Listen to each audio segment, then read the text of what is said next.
This video is on polar versus non-polar. Okay, so here's kind of the deal with this.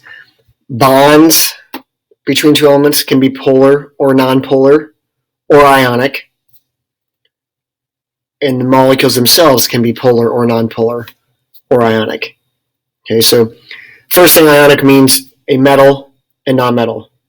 And metals are giving away electrons, non-metals are getting electrons. So that's an ionic bond. Okay. In terms of polar and non-polar, there's different degrees of polar and non-polar. So let's look at the bond first of all. So these two electrons in the bond are not being shared equally between these two elements. The element that has the higher electronegativity always pulls the electrons more. So in this case, element B has the higher electronegativity than A. So these two electrons are spending more time with B than they are with A. So those two electrons are being pulled towards element B. If it was the other way around, if element A had a small electronegativity, element B had a low electronegativity, and element A had a strong electronegativity, then this bond would be very polar, and the negative end would be towards A, positive end towards B. So the bond itself can be polar or non-polar, and there's different degrees of polarity. The bigger the difference in electronegativity, the more polar bond. If element B had a pretty similar, look at the size of the arrow.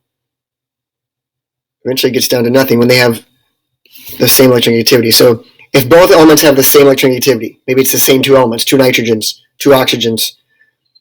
Okay, if two elements have the same electronegativity, that means they have the same pull for those electrons in the bond, then they're going to share those electrons equally. Otherwise, the element with the higher electronegativity, in this case element B, is going to get those electrons in the bond more often. When you get a really big difference in electronegativity, that would be an ionic bond, and that's when one element's basically just giving electrons. A metal is giving electrons to a non-metal. So that's the first thing. The bond can be polar or non-polar. When it says bond dipole, dipole means polar. Dipole means there's two poles, it's polar. So I show the partial charges. This means a little sigma. This element has a partial positive charge. This element a partial negative charge because these electrons are being pulled that direction. Let's talk about the molecular geometry. Okay, let me see the bond character here. More ionic, okay? Go this way, it's getting closer to a covalent, okay? Non-polar covalent would mean completely equal sharing. So the molecular geometry here would be that the molecule is polar. There's a little bit of more positive charge over here and more negative over here. So a molecular dipole means the molecule itself has a positive and a negative end. So it is a dipole or a polar molecule, has a positive and negative end. In this case, the positive end here, negative end here, because electrons are being pulled towards the electronegative element. Let me show the electron density. That means darker means electrons are more congregated over here, less congregated over here. So it makes that a polar molecule. Not sure what this is. Yeah. All right, let's go to a 3-molecule. Yeah.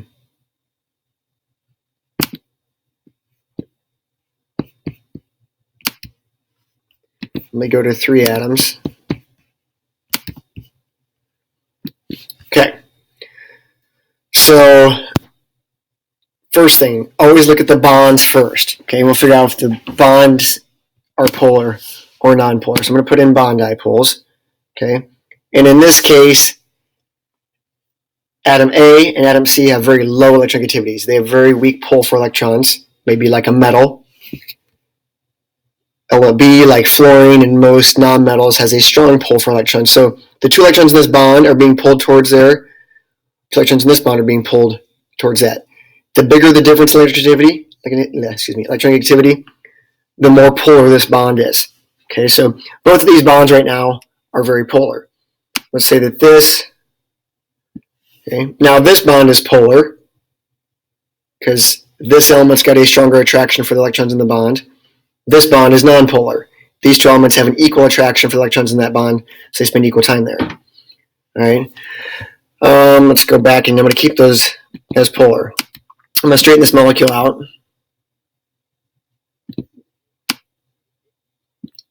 This So notice right now electrons are being pulled towards this element. Electrons are being pulled towards this element. Actually, I'm going to bend it back down. Sorry. So the molecular dipole. Well, since electrons are being pulled this way and this way, this end of the molecule is much more negative than this end.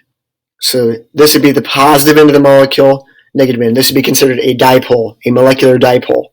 Okay, if I show the partial charges, this element's a little bit more negative than these two. It's got a large negative charge because electrons are being pulled both directions.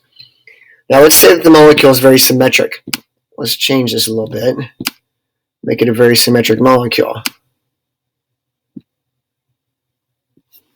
So we're always looking at the charge distribution around the central element.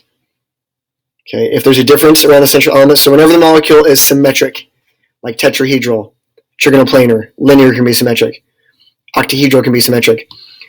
Whenever the molecule is symmetric, we want to know, is there a positive end and a negative end around the central element, or is it the same on both sides? So we're not worried about the central element now. We're saying, okay, is this end positive and this end negative? In this case, they have the same charge on both sides. This would be a nonpolar molecule. There is no molecular dipole. Notice there's no yellow arrow. Okay, even though this is negative in the middle, this is positive here. We're always saying, how is the charge distributed around the outside? And it's equal on both sides. Now, if this element had a really high electronegativity, now electrons are being pulled this direction, and now the molecular dipole, this end would be very negative, and this end very positive. This would now be a dipole. Okay, it'd be a polar molecule. Let's say now that we have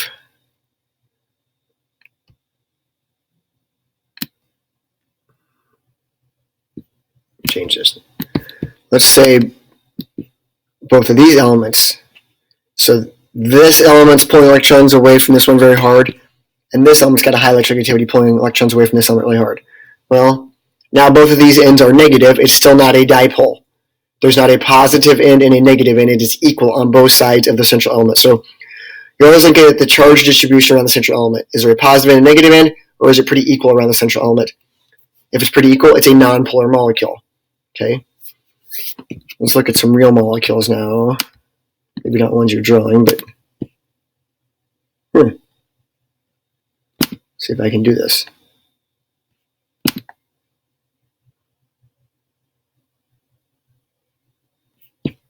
It paused me for a minute. All right, got it running in.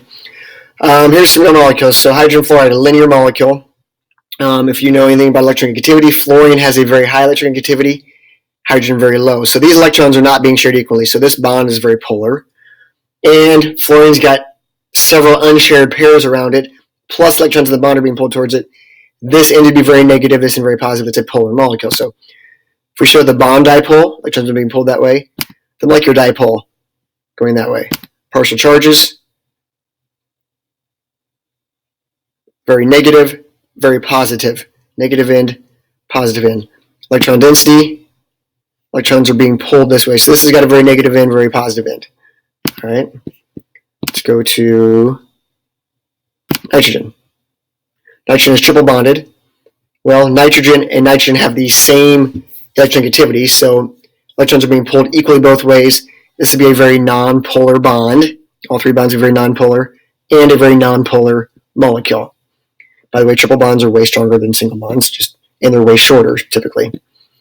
So if we show there is no molecular dipole, there is no bond dipole. If we show electron density, very equal on both sides. So nonpolar molecule, nonpolar bond.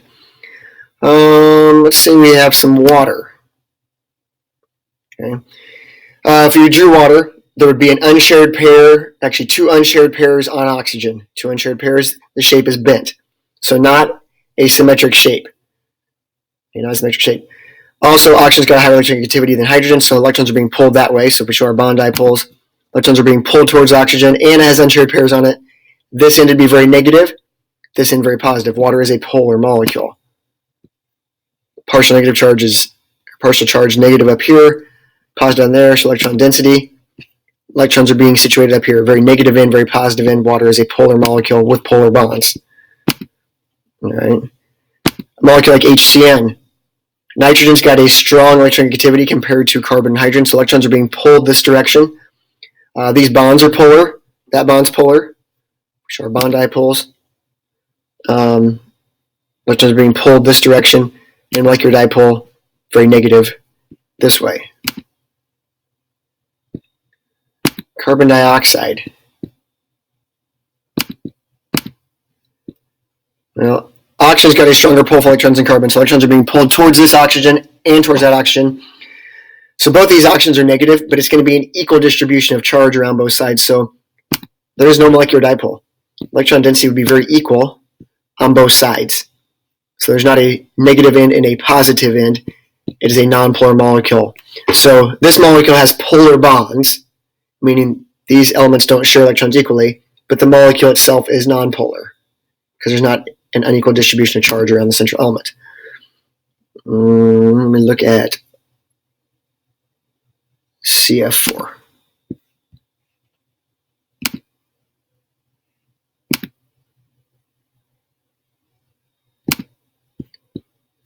Fluorine is very electronegative. So this bond, electrons are being pulled towards fluorine. This bond, electrons are being pulled towards fluorine. So in all four of these bonds, electrons are being pulled towards fluorine. So fluorine, each fluorine will have a negative charge around it. Plus fluorine has unshared pairs sitting around it. So each fluorine is very negative, meaning these bonds are very polar. Electrons are being pulled away. This is a very symmetric molecule. If I can rotate it, it's a very symmetric molecule. So there is no molecular dipole. It's not like this end's negative and this end's positive down here. It's an equal negative all the way spread around here. So even though the bonds are very polar, the molecule itself has no dipole. So when that molecule is symmetric, it is typically not a dipole. All right, that's it for bond polarity and molecular polarity.